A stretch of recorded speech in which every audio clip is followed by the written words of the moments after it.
ايه ده؟ ايه ده يا جماعة؟ ده بانيه ده ولا ايه؟ ما يكونش ده بانيه وانا مش عارفة. لو عايزين تعرفوا ايه ده اللي انا عاملاه، شكله تحفة كده، تابعوا الفيديو وانا اقول لكم عليه واقول لكم سر الخلطة بتاعته الجميلة اهو، الطعم بتاعه والقرمشة تحفة. لو عايزين تعرفوا ايه اللي انا عاملاه ده، تابعوا بس الفيديو وانا هقول لكم ايه ده.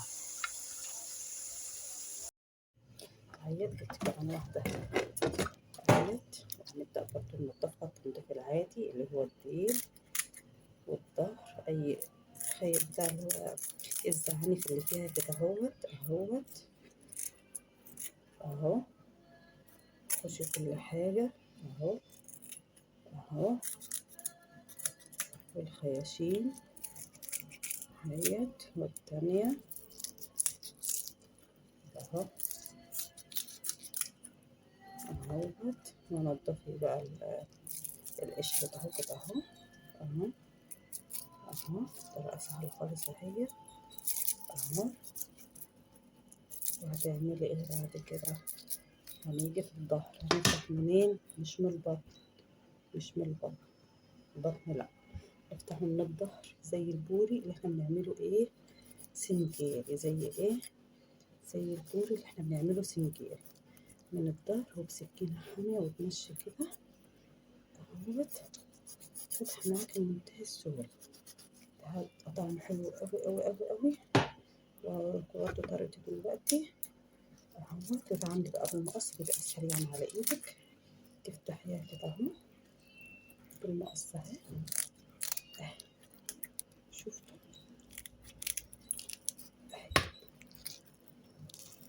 اهي. وتبدأي انك تنضفيها برضو عادي خالص اهوت. لازم الطريقة سهلة يا جماعة اهوت. النضف ده طبعا تحت الماء زي ما انا قلت اهوت، يعني لسه في تنظيف السمك لسه ما نضفتش. ده ايه الفتحة؟ هبدأ نوريكم الفتحة بس مش اكتر، لان احنا ما بنفتحش من البطن، بنفتح من الظهر، نعمله زي السمك السنجاري. اخلص بقى كمية السمك اللي قدامي وبعدين اقول لكم هنعمل فيه ايه بعد كده.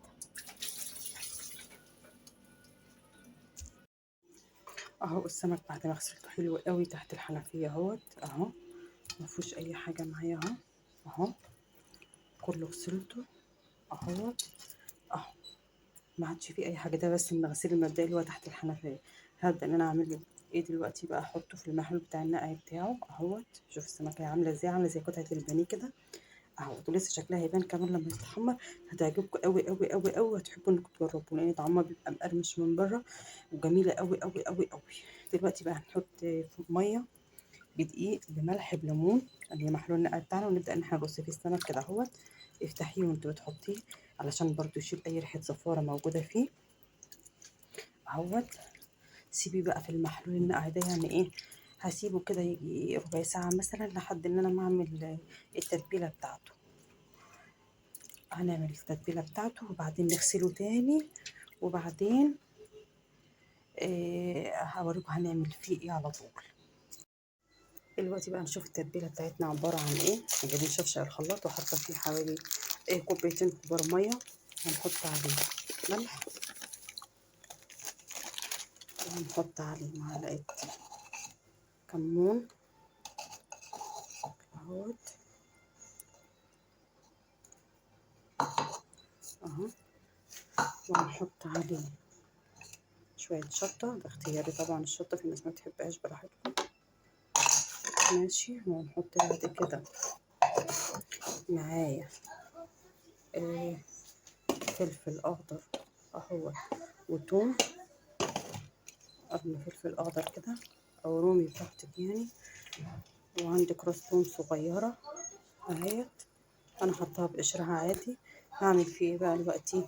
ده التتبيلة اللي انا هعملها يا جماعة للسمك، ده التتبيلة اللي انا هعملها للسمك.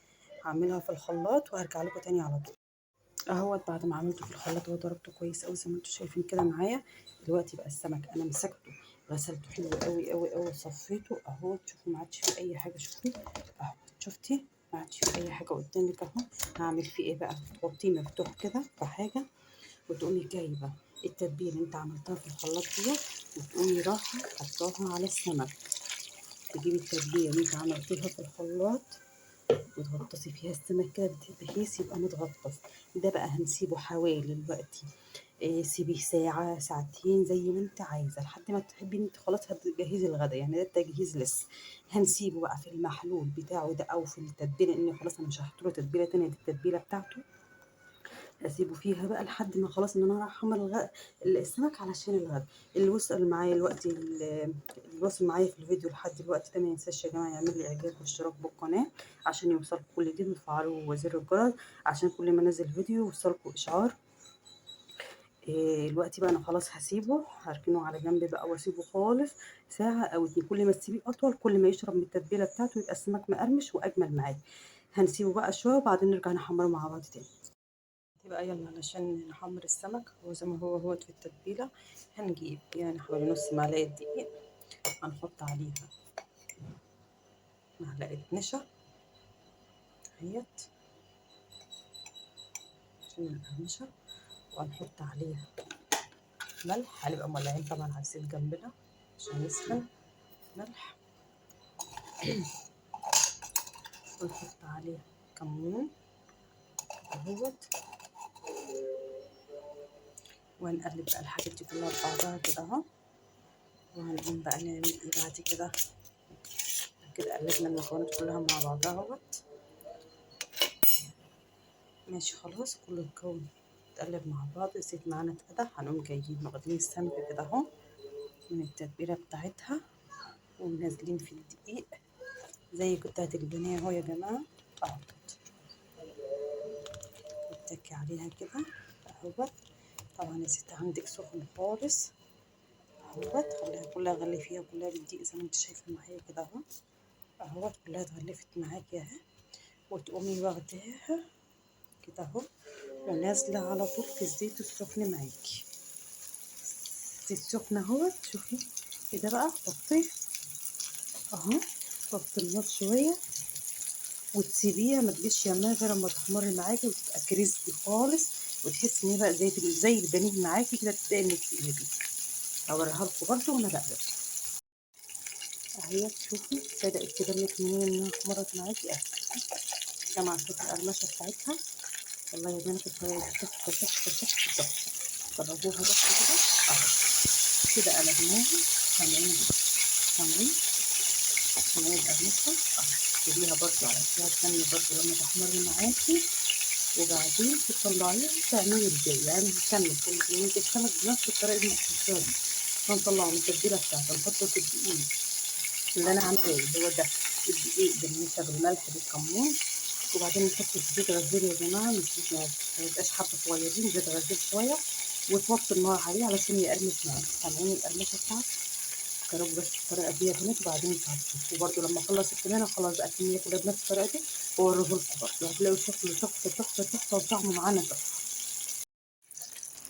اهوت. شوفي السمكة معانا خلاص، شوفي شكلها تحفة معاكي ازاي، ولونها خطير خطير خطير خطير. والقرمشة فيها مش عايزة اقولك كده. انا خلصت اول سمكة معايا اهو، وتبلت التاني سمكة دي خلاص هطلعها. هنطلع دي اهي، فيها سمك سودا كده، وتكوني متبلة برضو تاني سمكة معاكي، وتقومي رايحة برضو حاطة. مش اسهل من كده اهو. لو في اي حاجة يا جماعة مش واضحة بس اكتبوا لي في التعليقات وانا ارد عليكم على طول عليها. هنكمل بقى الطريقة اهوت، نفس الطريقة دي على طول اهوت. السمك بعد ما خلصناه اهو، شوفوا شكله بسم الله ما شاء الله، تحفة تحفة تحفة تحفة. لما تطلعيه كده شكله كده يفتح النفس بصراحة اهوت. ده شكله النهائي معانا اهو اهو اهو. ايه رأيكم بقى فيه؟ لو عجبكم بقى الفيديو ما تنسوش تعملوا الاشتراك والاعجاب بالقناة عشان يوصلكم كل جديد، وتفعلوا زر الجرس اهو. وشجعوني بقى يا جماعة عشان القناة تفضل مستمرة بيكم. واي كومنت انا تحت امركم وهرد عليكم. وكده كان الفيديو بتاعنا النهارده، ودي طريقة السمك بتاعتنا، وده غدانا النهارده السمك ده.